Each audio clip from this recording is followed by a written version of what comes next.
In an era where life and death are no longer just biological certainties, but existential battlegrounds, the question of what happens to our earthly remains has become more than a matter of tradition. It has become a statement of philosophy, faith, and even defiance. Have you ever considered that, for the first time in human history, we are witnessing a radical departure from millennia-old burial practices? Thousands, millions are turning away from traditional burials in favor of cremation, an act that transforms the body through fire, reducing flesh and bone to mere ashes. But this is not just about logistics or personal preference. This is about how we, as human beings, choose to define the sanctity of our own existence.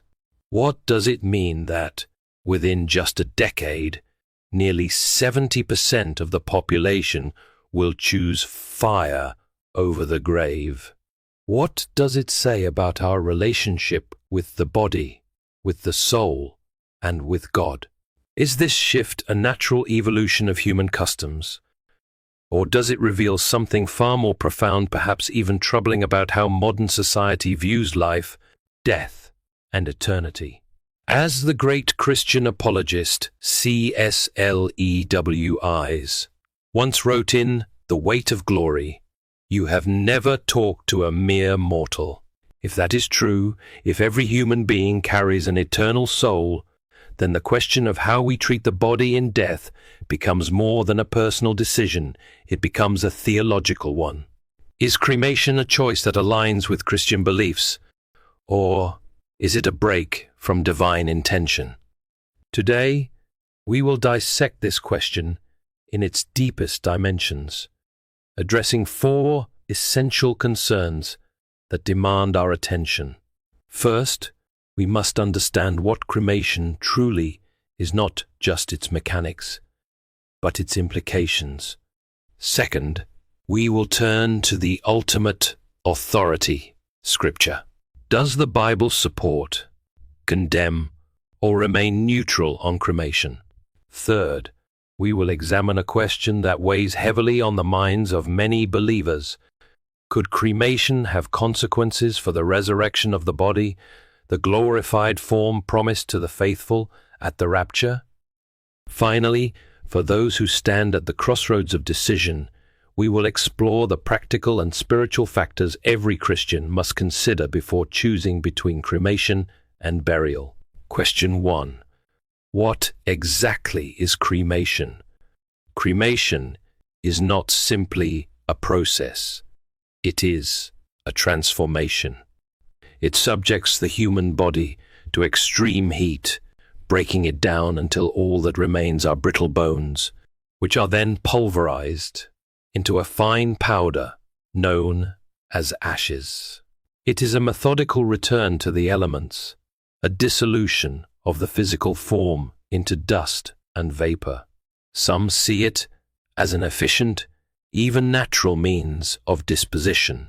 Others, however, perceive something far more unsettling: the deliberate destruction of the body through fire, a force long associated with divine judgment, purification, and, in some cases, condemnation. Genesis 3:19 states, "By the sweat of your face you shall eat bread, till you return to the ground, for out of it you were taken, for you are dust, and to dust you shall return." This verse has long been cited in discussions on burial, reinforcing the idea that the body should return to the earth from which it was formed. But does cremation contradict this? Does the act of burning the body disrupt the natural order designed by God? Or is it simply an accelerated means of fulfilling this biblical truth? C.S. Lewis, in The Problem of Pain, made a striking distinction. We are not bodies that have souls. We are souls that have bodies. This perspective forces us to confront a critical question.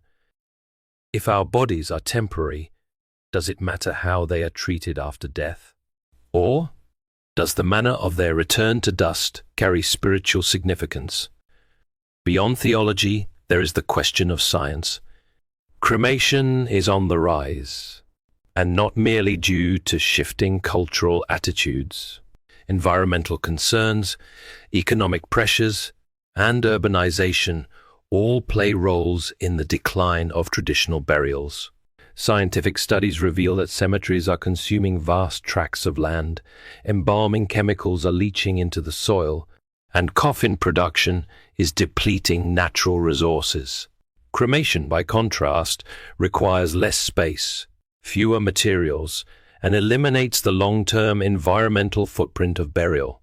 Yet, it is not without its own ecological consequences.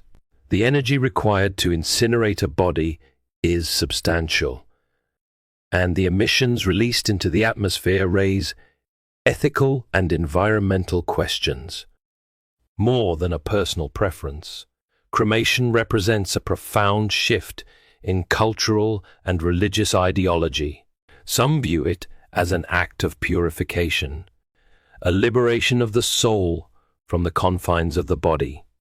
Others see it as a denial of the sacredness of the human form, a practice that disregards the reverence once afforded to the dead.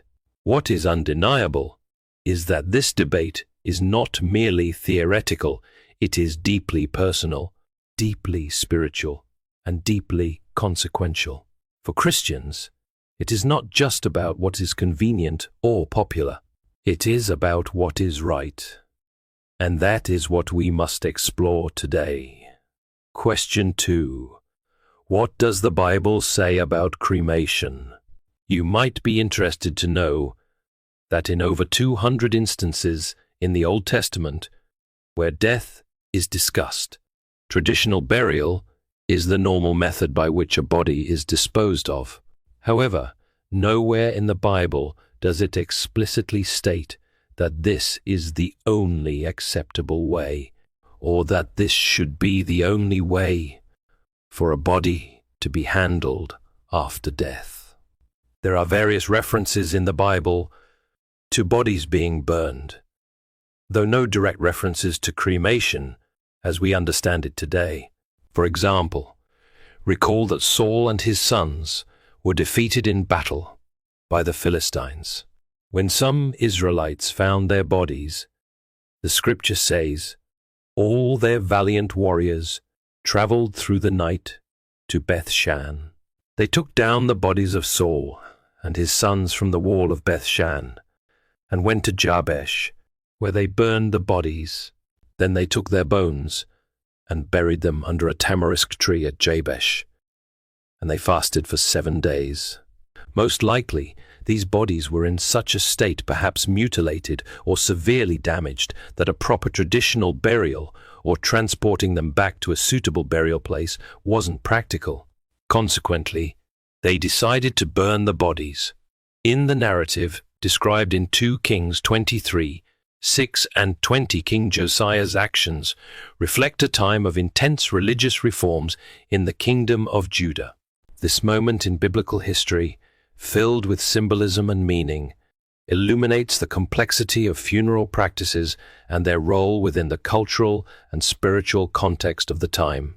Josiah, determined to purify worship and restore strict adherence to Torah precepts, undertook a vigorous campaign against pagan worship sites. The act of burning human bones on the altars in Bethel was not only a demonstration of religious disapproval, but also an attempt to eradicate any vestiges of practices considered abominable. While not directly related to cremation as a chosen funeral practice, this highlights the handling of mortal remains in religious contexts and the powerful symbolism of fire in purification and desecration. As C.S. Lewis noted in his essay The Grand Miracle, God never meant man to be a purely spiritual creature. He likes matter. He invented it. Lewis's observation reminds us that while God values our physical bodies, He is not limited by what happens to them after death, which offers comfort to those considering cremation from a theological perspective. Question 3. How will cremation affect my resurrected body? Now let's address the third question, which many people ask. How does cremation affect my resurrected body, the body God will give me at the time of the rapture? Let's read what the Bible says about our glorified bodies in 1 Corinthians 15. So too is the resurrection of the dead. It is sown in corruption. It is raised in incorruption. It is sown in dishonor. It is raised in glory. It is sown in weakness. It is raised in power. It is sown a natural body. It is raised a spiritual body. People often ask, how will God reassemble my body if I choose cremation? Let me remind you that God used earth and dust in the beginning to create humanity. If God used earth and dust to create man, isn't he powerful enough to use dust or ashes to recreate your body? C.S. Lewis addressed this very concern in his masterwork, Mere Christianity, where he wrote, God will transform our bodies into the likeness of Christ's glorious body. The process will not be merely a restoration, like fixing an old car, but a transformation into something better than we can imagine. Lewis understood that God's recreation of our bodies isn't dependent on the condition of our earthly remains, but on his divine power to transform what was mortal into something immortal and glorious. Scientific studies on decomposition demonstrate that this process is influenced by numerous factors, including temperature, humidity, and the presence of microorganisms. Research into taphonomy, the science that studies decomposition, fossilization, and preservation of organisms after death, explains how the human body eventually breaks down into simpler components, ultimately becoming part of the earth again, a process that varies greatly in duration. Meanwhile, the scriptures offer a comforting view of the transience of physical life and the promise of eternal life. In his profound work, The Great Divorce, C.S. Lewis wrote, "The body was made for the Lord, and these small differences of form between us now will matter less than the peoples of 1,000 years ago matter to us." This perspective suggests that our specific earthly bodies, while important, are not what will define our eternal existence, another comforting thought for those considering cremation. Question 4. What should Christians consider when deciding on cremation? Now, there are some practical questions you should ask yourself if you're considering cremation, or if someone you know is weighing this option.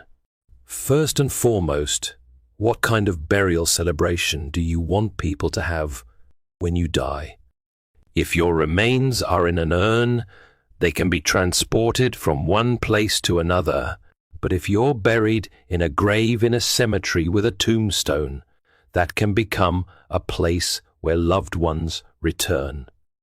While we know your body is there and your spirit has departed, having a physical location sometimes provides comfort to loved ones who can visit your grave and cherish memories of you. This isn't possible in the same way if you choose cremation. Along those same lines, do you want to have an urn, or do you want people at the time of your death to have an open casket where they can see you? One last time, say goodbye and celebrate the life you had and how you impacted their lives.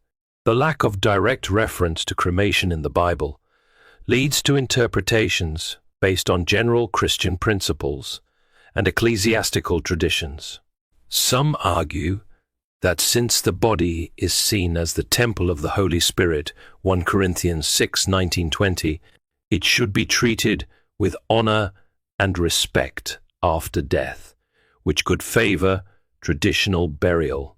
However, others argue that since the physical body returns to dust, anyway, you are dust, and to dust you shall return. Genesis 3:19, cremation, is an acceptable way to accelerate this natural process, as long as it is done respectfully. Some Christian denominations historically had restrictions on cremation based on their belief in the resurrection of the dead, concerned that cremation might somehow hinder resurrection. However, many denominations have revised their positions, recognizing that God can resurrect a body regardless of its physical condition after death. The Catholic Church, for example, has officially allowed cremation since 1963, provided it wasn't chosen for reasons contradicting the Christian faith in resurrection. Nevertheless, the Church still prefers the burial of bodies or ashes rather than scattering or non-sacred storage of ashes. Therefore, the decision about cremation is often left to individual discernment and personal beliefs within the context of the Christian faith. Many believe that as long as the choice for cremation is made with respect and doesn't deny the doctrine of resurrection, it is acceptable. The coherence of the Bible with funeral practices, including cremation, should be analyzed more through the general principles and fundamental beliefs of Christianity than through specific instructions. Jesus did not explicitly mention cremation or burial during his earthly ministry, as recorded in the Gospels. His teaching focused more on salvation, the kingdom of God, faith, love, and repentance. The main concern in the Christian faith is respect for the body as God's creation and the temple of the Holy Spirit, as well as belief in the resurrection of the dead. Jesus' resurrection is central to Christianity, serving as the hope and promise of a future resurrection for all believers. Jesus' burial in a tomb, Luke 23:50-56. John 19:38-42 exemplifies the traditional burial method of that time, but doesn't necessarily prescribe this for all times and cultures. Within the biblical context and Christian beliefs, what matters most is the dignity with which the body is treated after death and the maintenance of hope in the resurrection.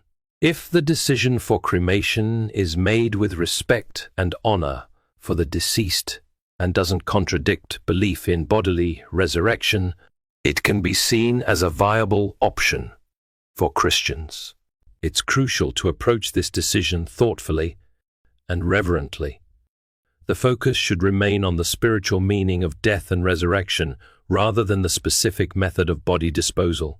Remember that the essence of our faith lies in the promise of eternal life and resurrection, which aren't necessarily tied to how our earthly bodies are handled after death.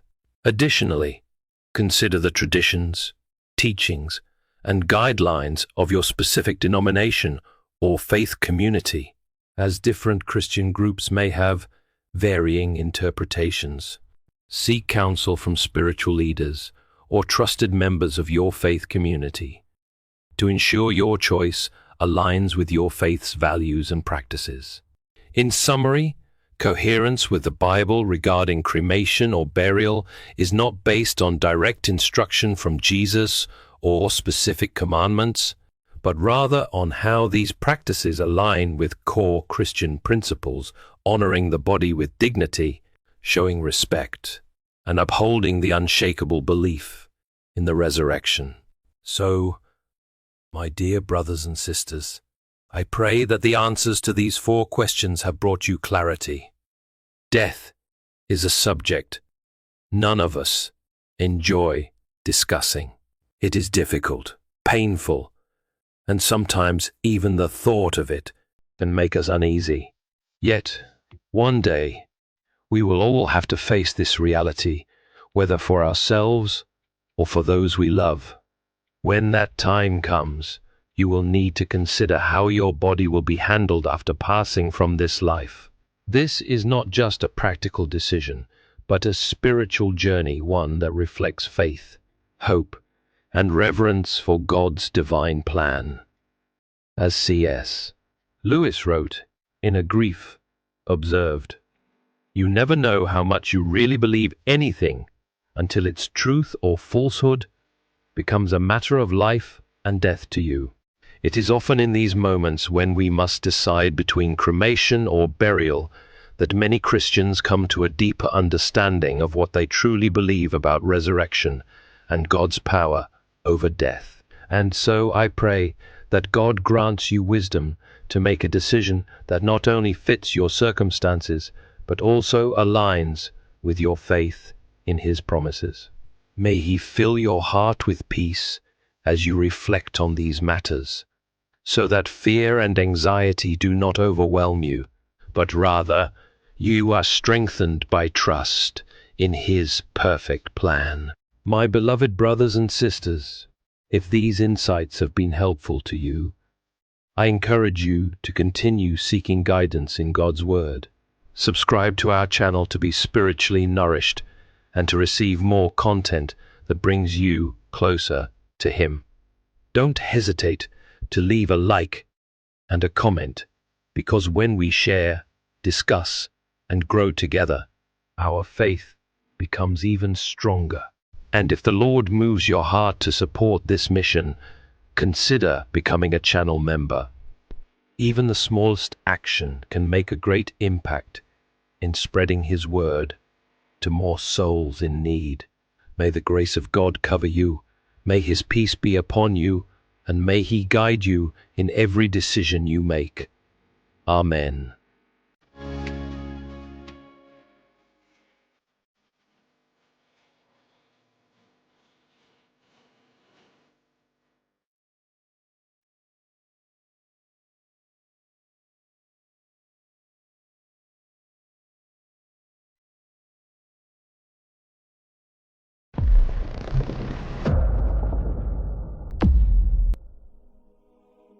What if I told you that there are men walking around with a hidden bond, so strong that it overshadows every potential human marriage, yet they have no idea it exists? Imagine carrying the weight of a demonic spirit wife that you cannot see with your physical eyes, yet she monitors your every move, influences your thoughts, and systematically undermines your destiny. This might sound unbelievable, but if you have been wrestling with recurring sexual dreams, inexplicable financial troubles, broken relationships, or a relentless urge to masturbate, I need you to understand that this is far more than a mere streak of misfortune. You could be spiritually entangled with a demonic spirit wife that refuses to leave unless you rise up in serious prayer and deliverance. Many people gloss over the reality of the spiritual realm, brushing off talk of demons as superstition. But the truth is that the forces of darkness can indeed establish spiritual covenants with unsuspecting humans, often exploiting lust, pornography, and sexual sin as gateways. Once these spirits gain access, they dig in their claws, tightening their hold until you learn to fight back, using the authority given to you by the Lord. What you are about to hear will shake your perception of invisible influences and open your eyes to 5 shocking signs that a spirit wife might be operating against you. So stay with me, because if any of these signs resonate with your life, you can no longer afford to sit back in silence. Have you ever suspected you might have a spirit wife that has been meddling in your affairs? Let's expose the enemy right here and now. One of the most revealing signs is the occurrence of intense sexual dreams and night encounters that leave you waking up in shame, confusion, and a lingering sense that something truly happened in the dark hours of your sleep. These visits are not merely figments of your imagination. They are calculated strategies by demonic entities trying to forge a spiritual marriage with you. Initially, it might seem like nothing, Maybe you watched an explicit video, indulged in lustful fantasies, or maintained an inappropriate emotional bond with someone. Even a habit that seems minor, like scrolling through seductive images on social media, can be an open door that allows these night visitors to slither into your dreams.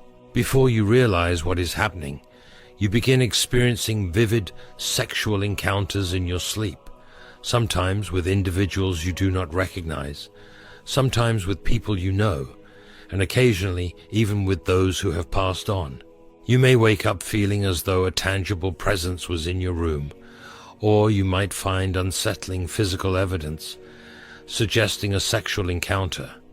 Scripture warns us that while men sleep, the enemy can sow harmful seeds.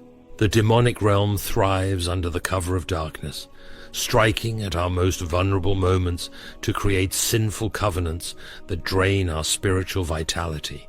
Maybe you have tried to steer clear of lust and keep your thoughts pure, yet every night a new wave of sexual dreams washes over you, luring you back into masturbation or other sins you were determined to leave behind. It is no coincidence that you might experience such a dream precisely when you are on the verge of a significant breakthrough, a new business contract, a big exam, or a once-in-a-lifetime opportunity. The moment a spirit wife infiltrates your sleep, everything seems to crumble the next day, leaving you disappointed and confused. We must recognize that in the spiritual realm, sex is not just a physical act. It represents a covenant, granting demons legal access to a person's life. These encounters contaminate your spirit, making prayer and fasting feel cumbersome, and driving a wedge between you and God. Some men and women remain single for years, completely unaware that they are already married to a spirit being. When you belong to such a possessive entity, it refuses to allow you any peace with a real-world partner, and it will sabotage relationships or stir fights every chance it gets. Once the door has been opened, the spirit wife does not give up easily, especially if you are complacent. Yet when you stand in the power of Christ, fasting and praying fervently, you can break this bondage once and for all. If any of these nighttime encounters and sexual dreams sound familiar to you, you are not alone, and exposing the enemy is the first step toward your deliverance. Another glaring sign is the repeated failure of relationships and unexpected delays in marriage. Perhaps every time you feel like you have found the right person, the relationship careens into sudden discord, confusion, or abrupt endings. Even if you appear to have everything going for you, good character, stable income, a warm personality, people keep rejecting you without rational explanation. This is not a normal pattern, but a spiritual one, orchestrated by a jealous, demonic wife who views you as her property. She will do anything to isolate you, seeing to it that no earthly marriage can stand. You might encounter frequent arguments over the smallest issues, or emotional distance creeping into otherwise harmonious bonds. It is not unusual for the significant other to simply lose interest out of the blue, block you, or pull away for reasons that make no logical sense. In certain cases, a man or woman might dream of a strange figure warning them not to proceed with their engagement, attacking their partner in a dream, or even stealing a wedding ring. These manifestations illustrate how the spirit spouse is actively dismantling every path to marriage. Imagine a couple happily planning their wedding only to be blindsided by bizarre complications that force them to cancel at the last minute. Alternatively, a person could enter multiple engagements that all fail miserably for inexplicable reasons. The Bible admonishes us that sexual sin forms deep spiritual ties, as stated in 1 Corinthians 6:16, which declares that whoever unites with a harlot becomes one flesh with her. This underscores how any act of fornication, pornography, or sexual immorality might usher in a spirit wife and give her the right to dominate. A gentleman once confided that every time he became intimate with his actual wife, nightmares would plague him afterward, featuring a menacing woman assaulting him. As this continued, suspicion and fighting tore his marriage apart. Only during deliverance did he discover that a spirit wife had laid claim to him, attacking anything that threatened her hold over his life. Another testimony tells of a woman who repeatedly saw herself in a wedding gown, but never making it down the aisle. Over and over, her wedding plans collapsed under bizarre circumstances. Eventually, prayer and fasting uncovered a spirit husband who had pinned her down for years. When such scenarios arise, you must stand up and discern that this is a spiritual battle. The spirit spouse's mission is to keep you single, miserable, and caught in moral compromise. Yet the power of the cross is enough to break this chain if you willingly seek deliverance and determine in your heart that you will no longer tolerate demonic interference. A third sign emerges in the relentless struggle with lust and an overwhelming addiction to masturbation. The enemy has carefully orchestrated sexual sin to keep people in bondage, and if you keep falling into a cycle of self-gratification, pornography, or unbridled fantasies, it is a strong indicator that a spirit wife may be fueling that fire. These spirits flourish on sexual iniquity, knowing that each time you succumb to lust, the demonic tie tightens. Masturbation is not just a bad habit or a harmless stress relief. It is a spiritual transaction that drains you of power. Your seed, both physically and symbolically, represents life force, creativity, and divine potential. The moment you waste it, especially under the influence of lust or pornography, you are trading that spiritual energy for a fleeting pleasure. Proverbs 5:10 warns against letting strangers be filled with your wealth, urging us to grasp that carelessly spilling our seed can deplete our spiritual reservoir. That feeling of emptiness, guilt, and distance from God right after masturbating is not mere coincidence, but the tangible effect of demonic oppression siphoning off your vitality. It is often a slippery slope that starts with curiosity or intermittent indulgence and soon spirals into daily or multiple times a day, leaving you shackled with shame and deeper despair. Ephesians 4:27 cautions us not to give the devil any foothold, yet each act of lust effectively hands him a key to a different portion of your life. A spirit wife, determined to keep you lonely and compromised, uses masturbation as one of her primary strategies. When you become too reliant on self-gratification, you struggle to maintain a healthy relationship with a real partner. Comparisons with false images and fantasies erode your ability to connect genuinely and intimately. Many men report that they lose interest in real women or cannot perform naturally because their hearts and minds have been hijacked by a demonic presence that influences their sexual drive. As 1 Corinthians 6:18 states, we must flee sexual immorality because it is a sin against our own body, undermining our capacity for authentic, emotional, and spiritual union. The spirit wife also leverages the guilt cycle. She wants you buried in shame, convinced you are too unclean to approach God. In that state of defeat, you avoid prayer, Bible study, and fellowship, drifting further from the path of righteousness. Recognize that the more you hide from the Lord, the firmer her grip becomes, yet do not lose hope. Scripture promises in 1 John 1:9 that if you confess your sins, the Lord is faithful to forgive and cleanse you. If you are caught in this cycle of lust, it is not too late to seek help and deliverance. Bringing your struggle to the light disarms the spirit wife, for nothing can survive when exposed by truth and the Holy Spirit. The fourth indication involves consistent financial and career setbacks. which often manifest when a spirit wife is entrenched in someone's life. It seems like no matter how many hours you work, how many side hustles you pick up, or how well you plan, your finances remain in disarray.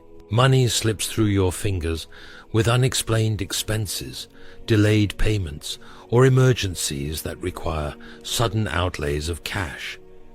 You might feel that you are pouring your earnings into a sack that has gaping holes, which is exactly what Haggai 1:6 depicts. You sow much but bring in little. You eat but are never satisfied, and your wages vanish as though dropped into a bag with holes. A spirit spouse thrives on sabotaging the area of provision so that you remain dependent, frustrated, and too stressed to focus on spiritual growth.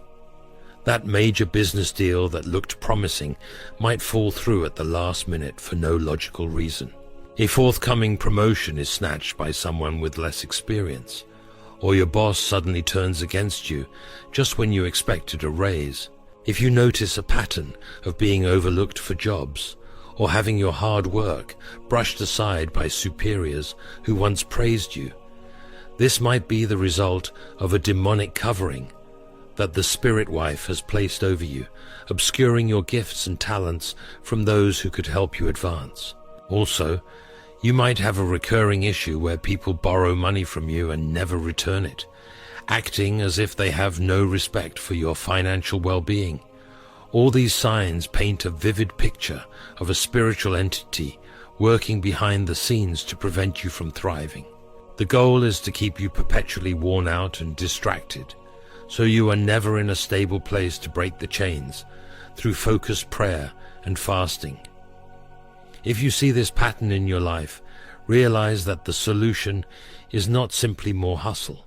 You need to confront the spiritual root of the problem and bind the works of darkness in the mighty name of Jesus. Fifth, you may experience physical sensations and detect a supernatural presence at night, which is where things go from hidden to undeniably real. Perhaps you have lain awake in the dark, suddenly feeling that someone else is in the room, or you might have felt touches, kisses, or even the sensation of intercourse, yet you open your eyes to find nothing visible. Some individuals endure sleep paralysis, where they are mentally aware but incapable of moving or speaking, all while a heavy force seems to press down on them. Ephesians 6:12 reminds us that our struggle is not against flesh and blood, but against principalities and powers in the unseen world. Spirit wives do not confine their attacks only to the dream realm. They manifest physically to assert their dominance. You might sense breathing near you, hear faint footsteps, or perceive a distinct shift in the atmosphere, like a sudden chill, even though the room was comfortably warm seconds ago. People have awakened to find scratch marks, bruises, or unusual symbols on their skin, yet they have no recollection of hurting themselves. This phenomenon is not random paranoia, but the creeping infiltration of a demonic presence determined to keep you trapped in fear. When a spirit spouse is at work, you might notice that these manifestations intensify whenever you try to move closer to God. Perhaps you committed to a new prayer schedule, or you decided to fast, and all of a sudden, the oppressive nighttime visits grow more frequent. The devil wants to stop you from praying, and so he uses fear to push you back into a corner.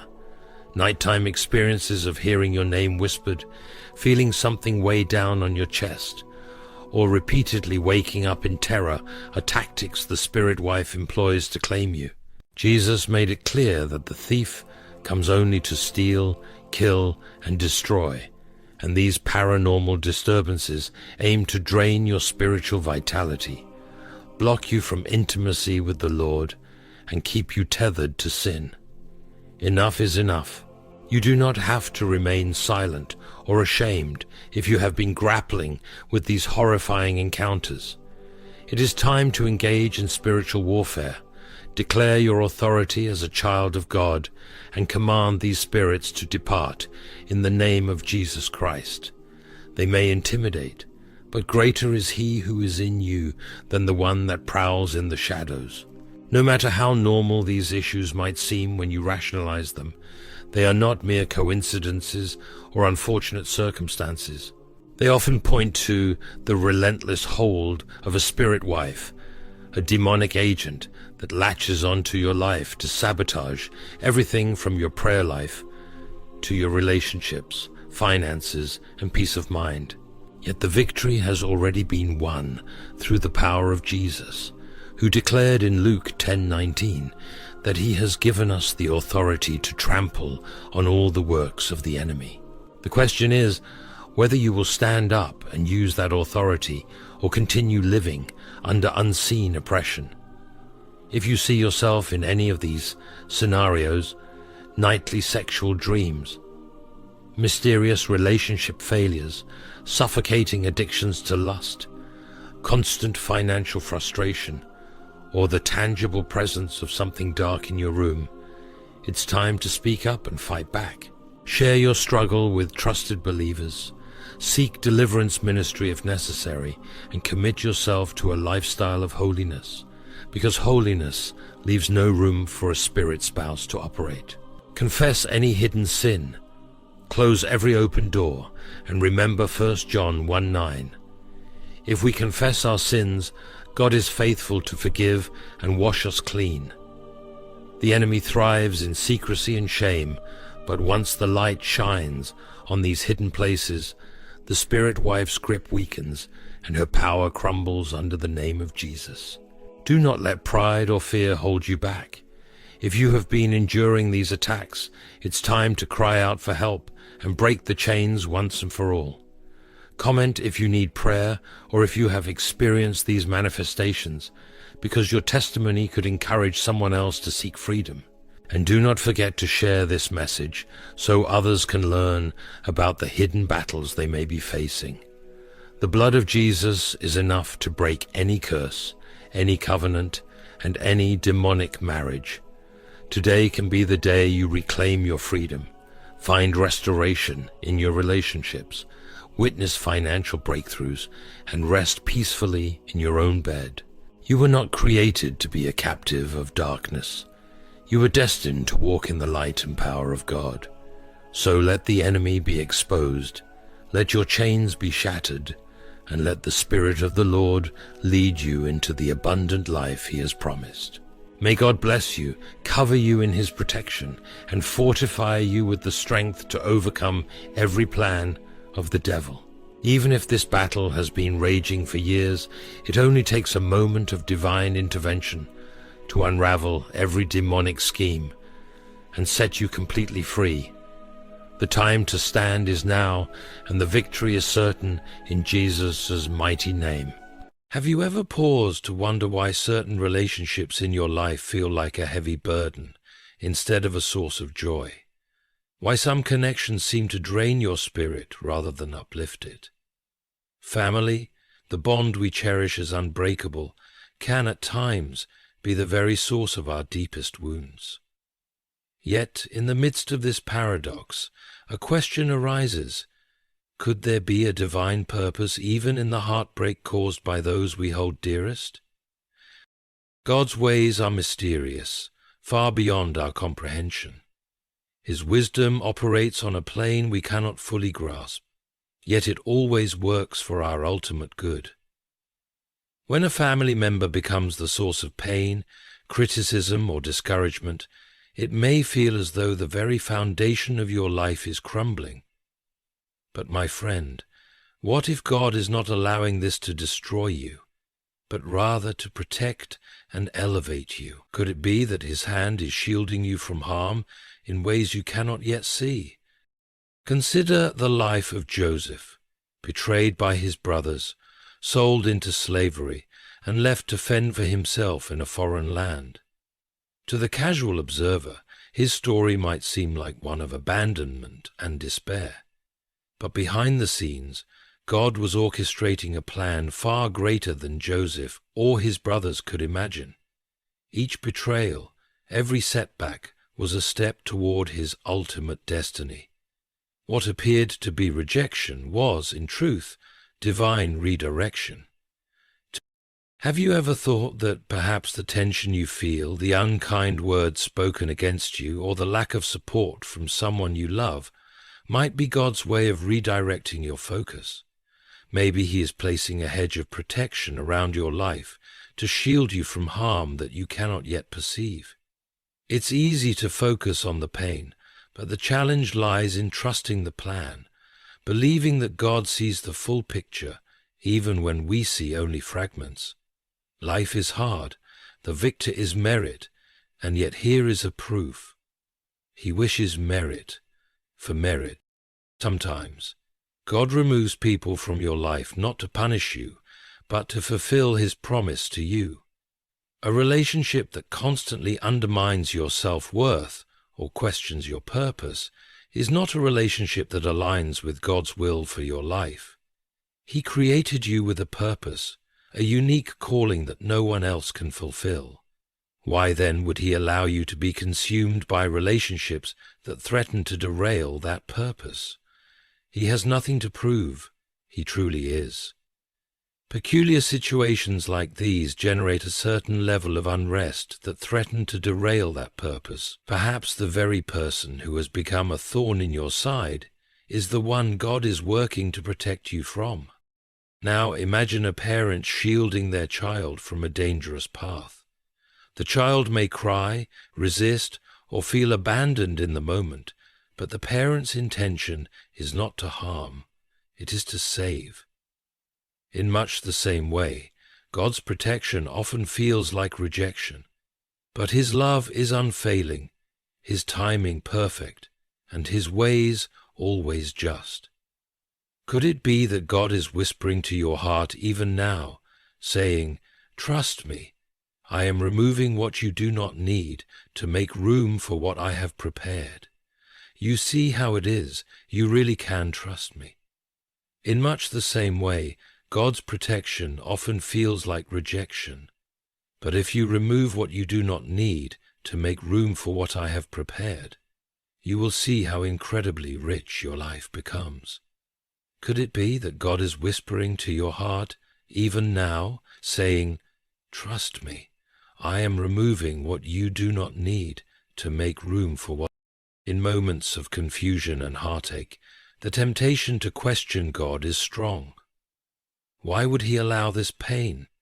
Why wouldn't He mend the relationship instead of letting it unravel? These are human questions, born of our limited understanding. But the truth is, God often uses brokenness to draw us closer to Him.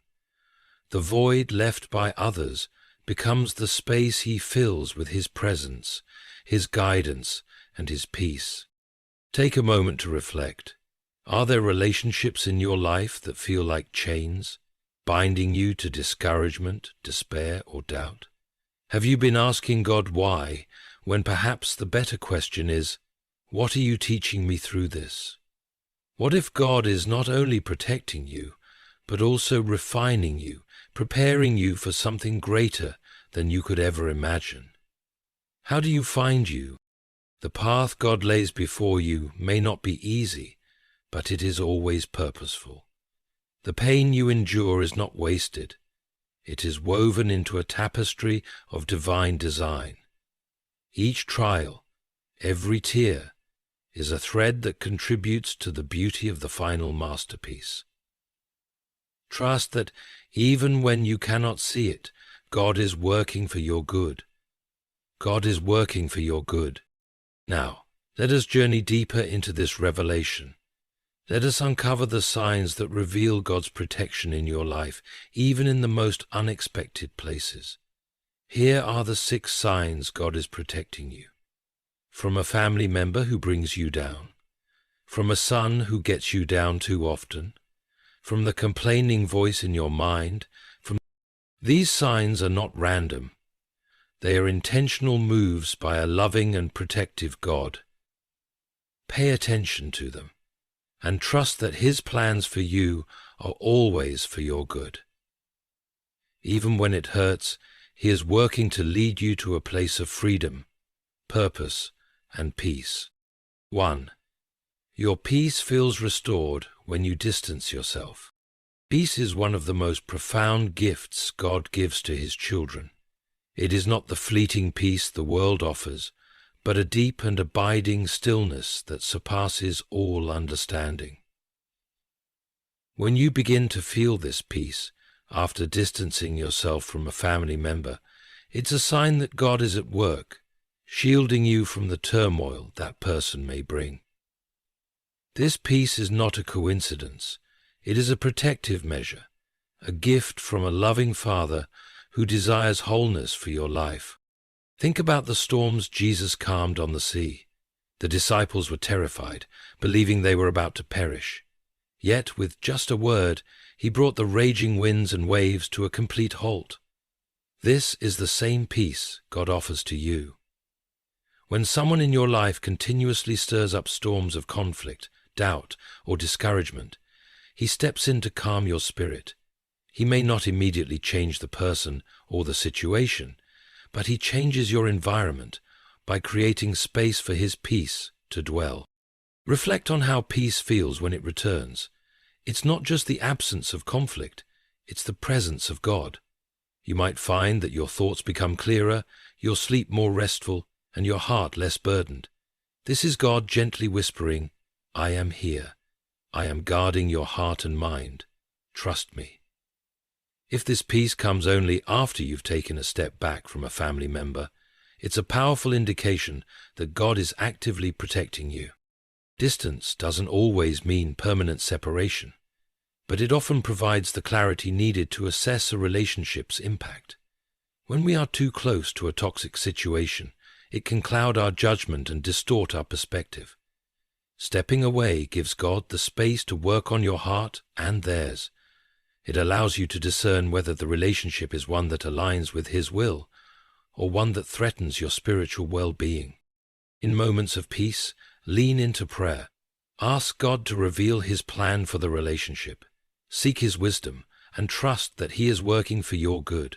Remember the words of Psalm 34:14. Turn away from evil and do good. Seek peace and pursue it. Sometimes, pursuing peace means letting go of what disrupts it, even if that something or someone is close to you. This is not an act of selfishness, it is an act of obedience. For those struggling to step back, know that God sees your heartache. He understands the weight of your decision and the emotional ties that make it difficult. But His promise remains. He will never leave you or forsake you. He will walk with you through the pain of distance, replacing the emptiness with His love and assurance. Trust Him to fill the void with His presence, knowing that His plans for you are to prosper and not to harm you. 2. Their words no longer hold power over you. Words have immense power. Proverbs 18:21 tells us, "The tongue has the power of life and death." Words can uplift and encourage, but they can also wound deeply and leave scars that linger for years. When a family member's words once held the power to bring you down, yet now feel like a distant echo, it's a clear sign that God is intervening in your life.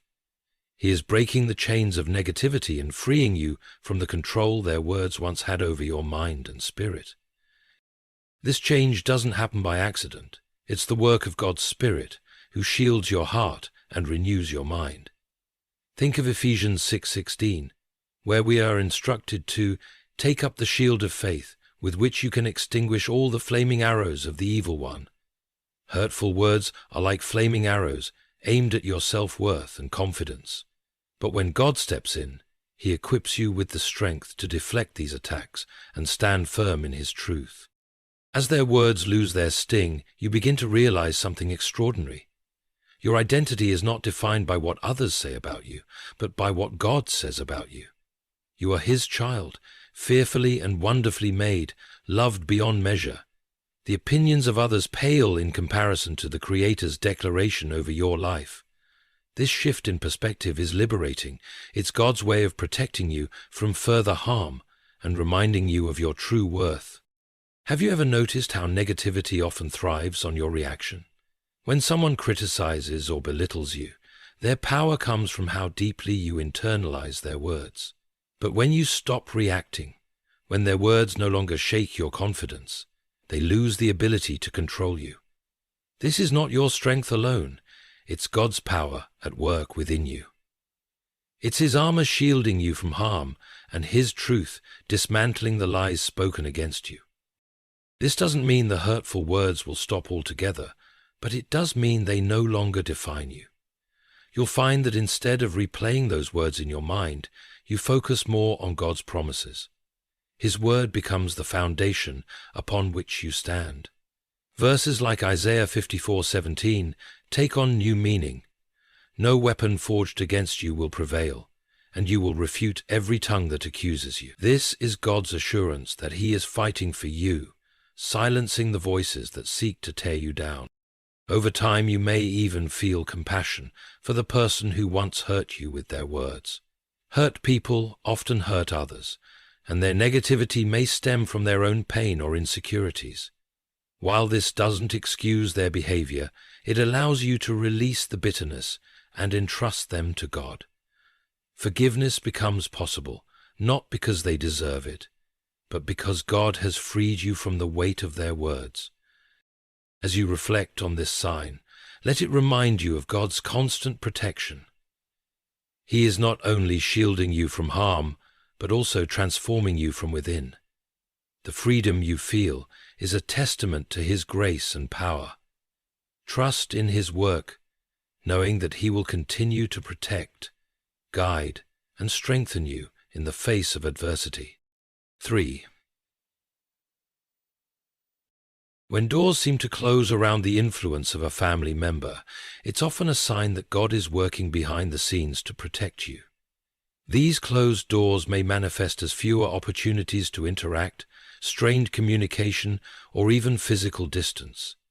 At first it may feel painful or confusing, especially when the person is a close family member. But what if these closed doors are not coincidences, but divine interventions? God knows the depths of every heart. He sees motives, intentions, and actions that may be hidden from us. While you might only see the surface of a relationship, God sees its impact on your spiritual, emotional, and mental well-being. His wisdom surpasses ours, and He often intervenes in ways that we may not immediately understand. A closed door is not necessarily a rejection. It is God's way of redirecting your path towards safety, peace, and His divine plan for your life. Consider the story of Noah. When God instructed him to build the ark, there must have been immense emotional difficulty as he distanced himself from those who mocked and ridiculed him.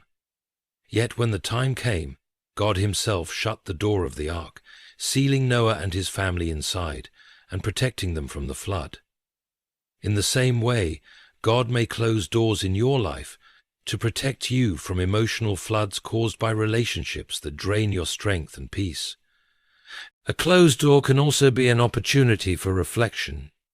It allows you to step back and assess the relationship without the emotional cloud of constant interaction.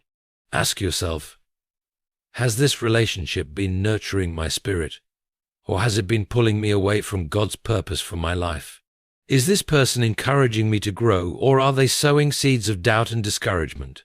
These moments of clarity often reveal why God has intervened to create distance. Sometimes closed doors come in the form of circumstances beyond our control. Perhaps the family member moves away, becomes preoccupied with other matters, or simply stops reaching out. At first, this might feel like rejection, but it's crucial to see it as protection. God is actively working to remove influences that do not align with His plan for your life. This is not a punishment, it's an act of love from a Father who desires the best for you. In these moments, lean into prayer and trust God's timing.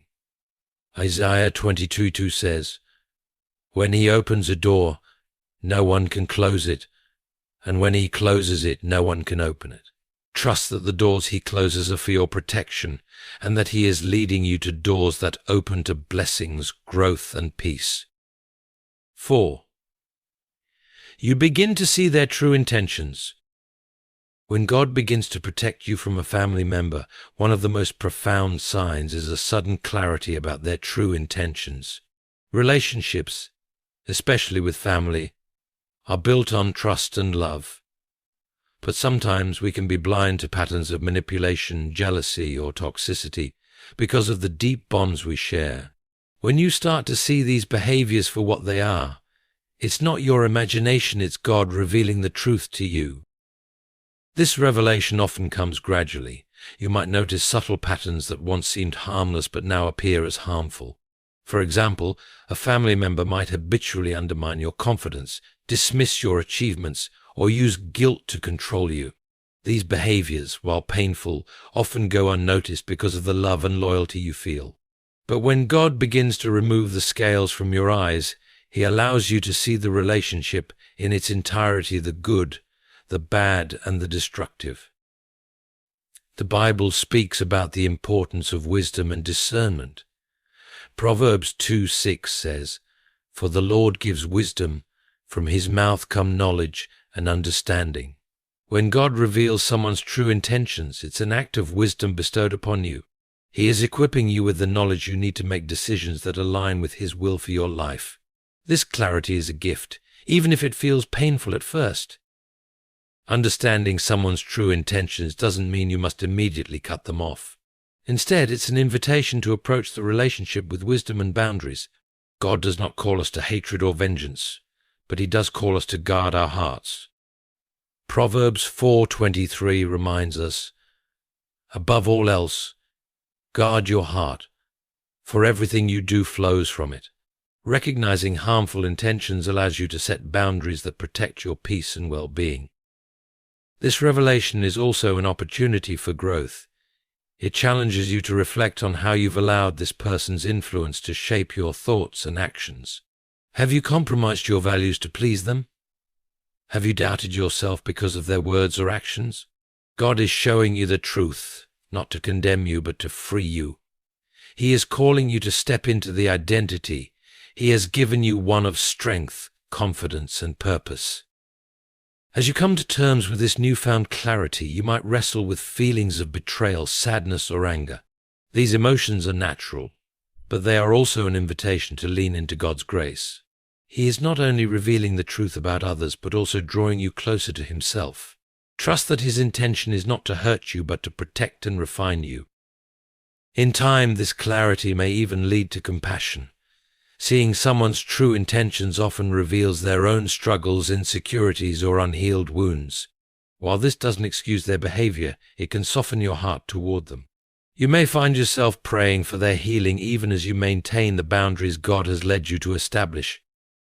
Remember, God is the ultimate revealer of truth. When He unveils someone's intentions, it's not to harm you, but to protect you and guide you toward relationships that align with His purpose for your life. Trust Him in this process, knowing that His wisdom and love are always for your good. 5. You're surrounded by new, uplifting relationships. When God begins to protect you from a family member who brings you down, one of the clearest signs of His intervention is the arrival of new, uplifting relationships in your life. These relationships are not accidental or coincidental. They are a deliberate provision from God to remind you of His love, care, and purpose for you. When a toxic family member has drained your spirit and left you feeling unsupported, God steps in and fills the gap with people who nurture, encourage, and uplift you. These new relationships often come at a time when you feel most vulnerable, when the sting of distancing yourself from a family member is fresh, and the emotional wounds are raw. In these moments, God reveals His faithfulness by surrounding you with individuals who speak life into your heart. They may not have known the extent of your struggles, but their presence feels divinely timed, as if God Himself sent them to walk alongside you. God's design for relationships is rooted in mutual love, encouragement, and growth. Ecclesiastes 4:9-10 emphasizes the importance of this, saying, "Two are better than one, because they have a good return for their labor. If either of them falls down, one can help the other up." Toxic relationships often do the opposite. They push you down instead of lifting you up. But uplifting relationships reflect God's heart for you, offering support when you stumble and celebrating with you when you rise. As these relationships begin to form, you may notice a sense of ease and authenticity that was missing in your previous interactions. There is no longer a need to tread carefully, second-guess your words, or anticipate criticism. Instead, these new connections bring peace and joy. You feel safe to be your true self, knowing you are accepted and valued without pretense. This is a reflection of God's unconditional love for you, manifested through others. In many cases, the people God brings into your life during this season serve as a source of wisdom and guidance. They might be mentors who inspire you with their faith and life experiences, or friends who walk with you through the challenges of everyday life. These individuals act as vessels of God's grace, reminding you that you are never alone. Proverbs 27:17 speaks to this dynamic. As iron sharpens iron, so one person sharpens another. These relationships not only provide comfort but also help you grow spiritually, emotionally, and mentally. The shift from toxic to uplifting relationships can also be a confirmation that you made the right decision in distancing yourself from negativity. God uses these new connections to show you what healthy, God-honoring relationships look like. You begin to understand that His intention for your relationships is to reflect His love and to build you up, not to tear you down. These connections become a living testimony to His faithfulness and provision in your life. As these relationships flourish, they often lead to opportunities for you to give back. Uplifting relationships are reciprocal, and the encouragement you receive inspires you to encourage others in return. This dynamic creates a cycle of positivity and growth, reflecting God's design for community. You realize that just as others have been sent to bless you, you are called to be a blessing in their lives as well. This shift in perspective helps you to see God's larger plan at work, not only in your life but also in the lives of those around you. However, this transition is not always without challenges. You may struggle with feelings of guilt or sadness over the family member you have distanced yourself from. It's natural to mourn the loss of what you hope the relationship could be. But it's important to remember that God's plans are always for your good, even when they involve painful decisions. Romans 8:28 assures us, "And we know that in all things God works for the good of those who love Him, who have been called according to His purpose." The new relationships in your life are evidence of His commitment to that promise. As you grow into these new connections, take time to nurture them with intentionality and gratitude. Building strong, God-centered relationships requires effort and care. Be present, be supportive, and be willing to invest in the people God has placed in your life. These relationships are a gift, and like any gift, they are meant to be cherished and appreciated. It's also essential to guard against the temptation to hold on to bitterness or resentment toward the family member you've distanced from. God's provision of uplifting relationships is a reminder of His grace, and He calls you to extend that grace to others, even those who have hurt you.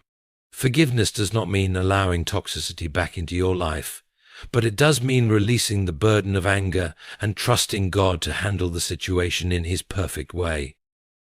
Through these new relationships, God is teaching you about His love, His provision, and His desire for your life to be filled with peace and joy. The people He places in your life during this time are not just a comfort, they are a reflection of His heart for you. They remind you that you are never alone and that God's plans for your relationships are always rooted in His goodness and faithfulness. So embrace these relationships with open arms and an open heart. Let them remind you of God's love and His constant presence in your life. Trust that He is leading you toward a future filled with hope, purpose, and peace, surrounded by people who reflect His light and help you become the person He created you to be.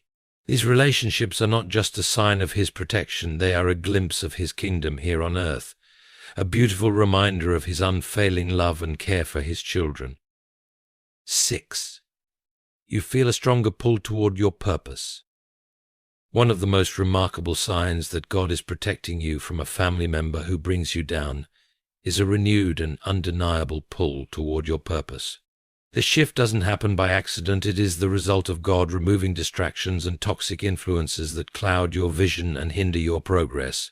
When God shields you from relationships that drain your spirit, He redirects your energy and focus toward the unique calling He has placed on your life. One of the most remarkable signs that God is protecting you from a family member who brings you down is a renewed and undeniable pull toward your purpose. This shift doesn't happen by accident. It is the result of God removing distractions and toxic influences that cloud your vision and hinder your progress. When God shields you from relationships that drain your spirit, He redirects your energy and focus toward the unique calling He has placed on your life. Before we can fully understand how this pull toward purpose manifests, we must acknowledge its foundation: your identity in Christ. Toxic relationships, especially with family members, have a way of distorting your sense of self. Hurtful words and actions can lead you to question your worth, abilities, and direction.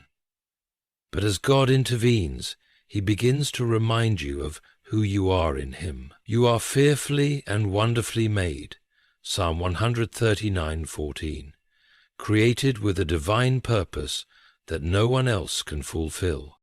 This renewed identity is the cornerstone of your pull toward purpose. When you begin to see yourself through God's eyes, loved, chosen, and equipped, you start to realize that you are not defined by the opinions or actions of others. This clarity allows you to let go of the chains of negativity and embrace the freedom to pursue God's calling on your life, and to find the meaning of life through a narrow framework of personal responsibility. Toxic relationships often create noise in your life. The constant conflict, criticism, or manipulation consumes your mental and emotional energy, leaving little room for the clarity needed to pursue your goals. But when God removes this influence, you'll notice a profound shift.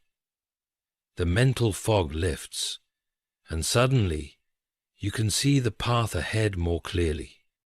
This clarity is not accidental.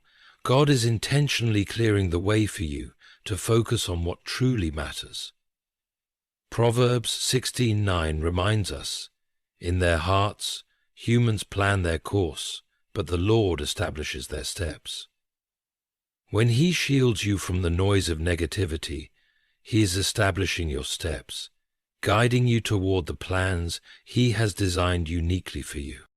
Have you ever felt a dream reignite in your heart after years of dormancy?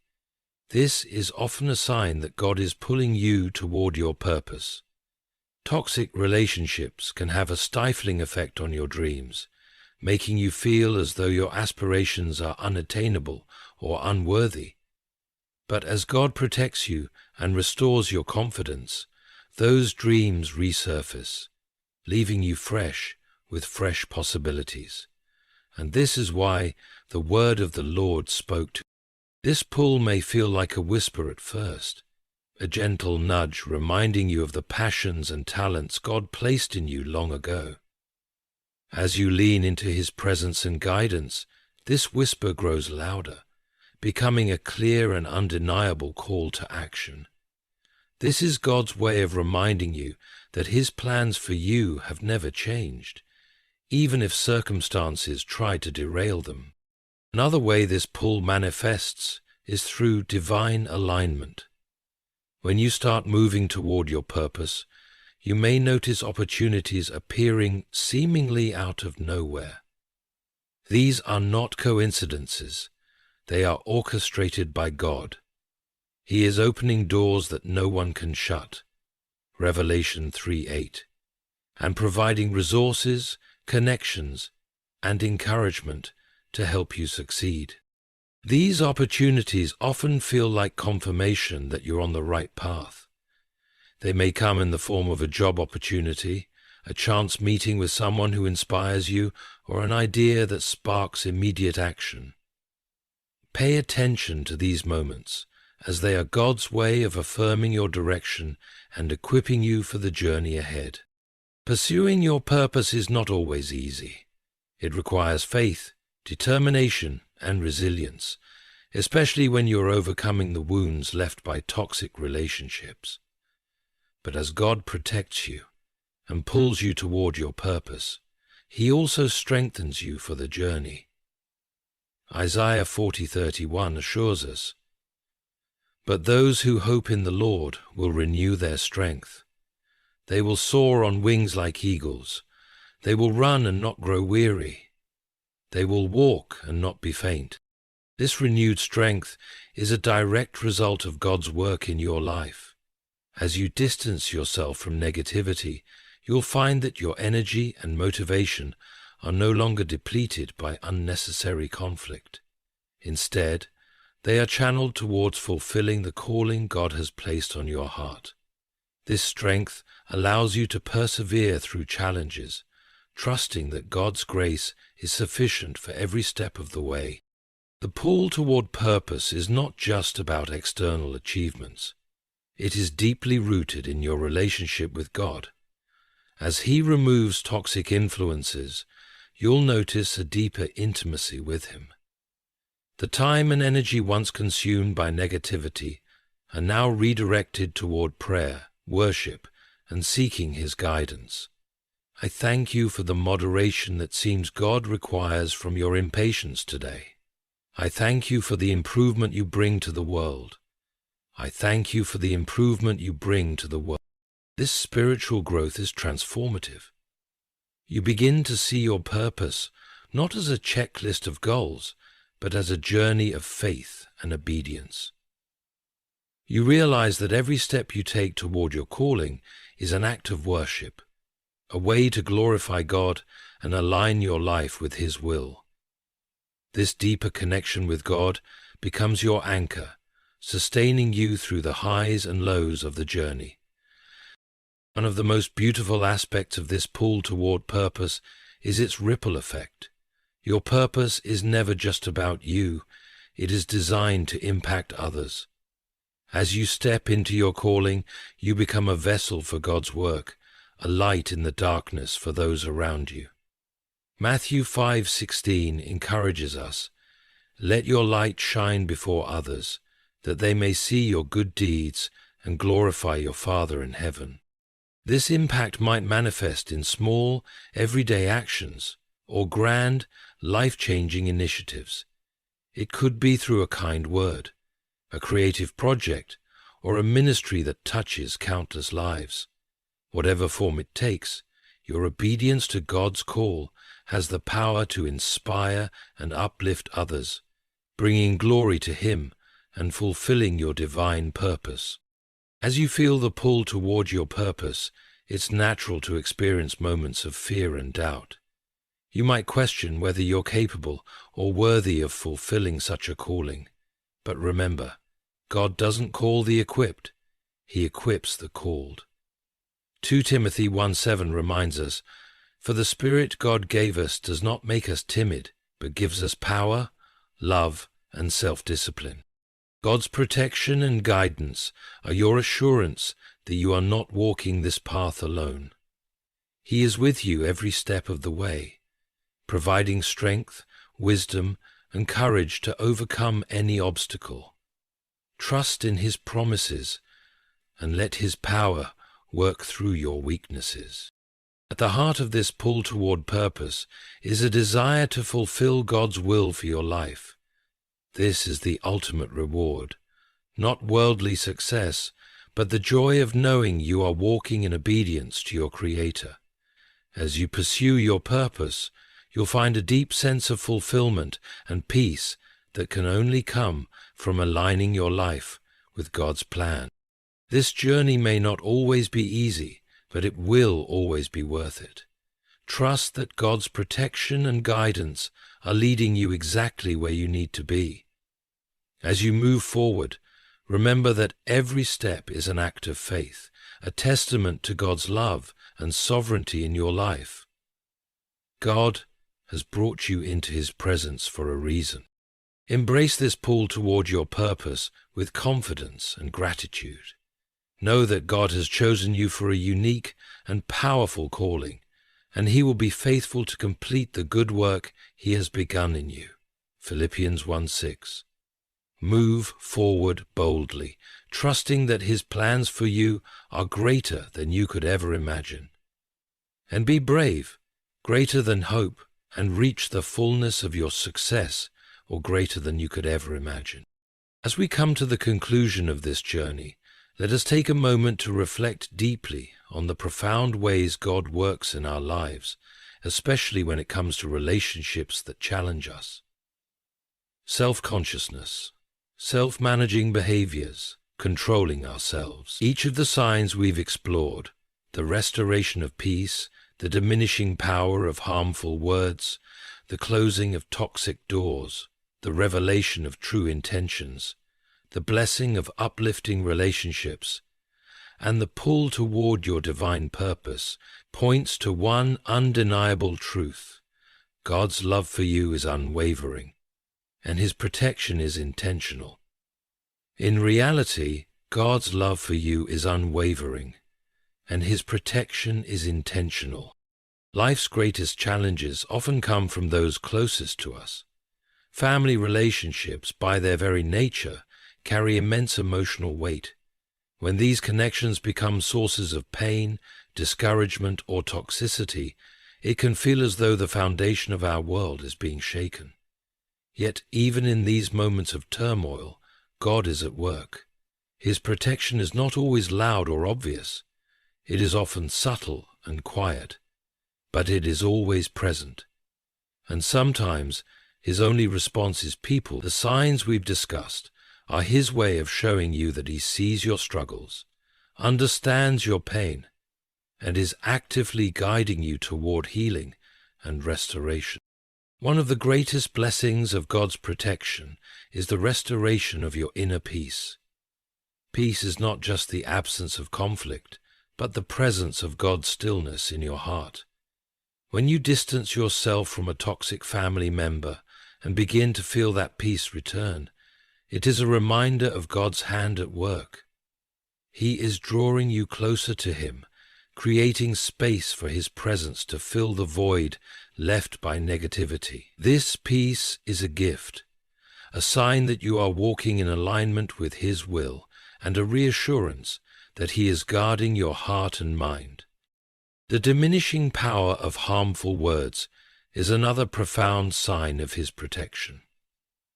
Words can wound deeply, but God's truth is more powerful than any human criticism. As you grow in your relationship with Him, you begin to see yourself through His eyes, loved, chosen, and worthy. The words that once tore you down lose their grip, and in their place, God's promises take root. This transformation is not by your strength alone, but by His Spirit working within you, reminding you of your true identity in Him. When doors close around toxic relationships, it can feel confusing or even painful. But these closed doors are often God's way of redirecting you to a better path. He sees what you cannot and knows what you do not. Trusting His plan, even when it involves letting go, is an act of faith that leads to freedom. Every door He closes is an opportunity for Him to open another, one that leads to growth, joy, and fulfillment. Respect my Father's plan, even when it leads to growth, joy, and fulfillment. The revelation of true intentions can be one of the most difficult aspects of this journey. Seeing someone's motives clearly, especially when it involves a family member, can be painful. But this clarity is a gift from God. It allows you to make decisions with wisdom and discernment, guarding your heart while remaining compassionate. God's light exposes the truth not to hurt you, but to protect you, guiding you toward relationships that reflect His love and goodness. The blessing of uplifting relationships is perhaps one of the most tangible signs of God's care. When He removes toxic influences, He doesn't leave you isolated. Instead, he surrounds you with people who encourage, support, and inspire you. These relationships are a reflection of his love, a reminder that you are never alone, and a testament to his faithfulness. Through these connections, he provides strength, wisdom, and companionship, helping you to grow and thrive. Finally, the pull toward your divine purpose is a clear indication that God is at work in your life. Toxic relationships often distract and drain you, but as God shields you, you begin to feel a renewed sense of direction and motivation. The dreams that once seemed out of reach resurface, and new opportunities align with your calling. This is not a coincidence. It is God paving the way for you to fulfill the unique purpose He has designed for you. As you walk in obedience to His will, you find joy, peace, and fulfillment that only come from living a life aligned with His plan. Through all these signs, one truth remains constant. God is faithful. He sees every tear, hears every prayer, and knows every unspoken pain. His protection is not always easy to understand, and it often requires letting go of what feels familiar or comfortable. But His ways are higher than ours, and His plans are always for our good. Trusting Him means believing that He is working all things together for your benefit, even when the path ahead seems uncertain.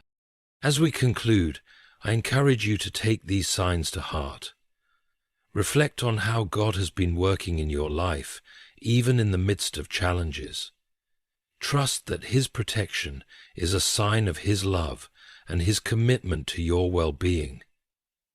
Surrender your pain, your questions, and your fears to Him, knowing that He is a good Father who desires the best for His children. Surrender yourself to the Lord's healing hand. Surrender your pain, your questions, and your fears to Him, knowing that He is. Remember, your story is far from over. God is writing a new chapter in your life, one filled with hope, joy, and purpose. Every step you take toward healing and growth is a step toward the future He has planned for you. Walk boldly in His protection, knowing that He is with you every step of the way. Let your life be a testimony to His faithfulness, a reflection of His love, and a beacon of hope for others who may be walking a similar path. Take courage, for the God who protects you is the same God who restores, strengthens, and uplifts. Trust Him and step into the fullness of the life He has prepared for you. Your best days are ahead, and His plans for you are greater than anything you could ever imagine.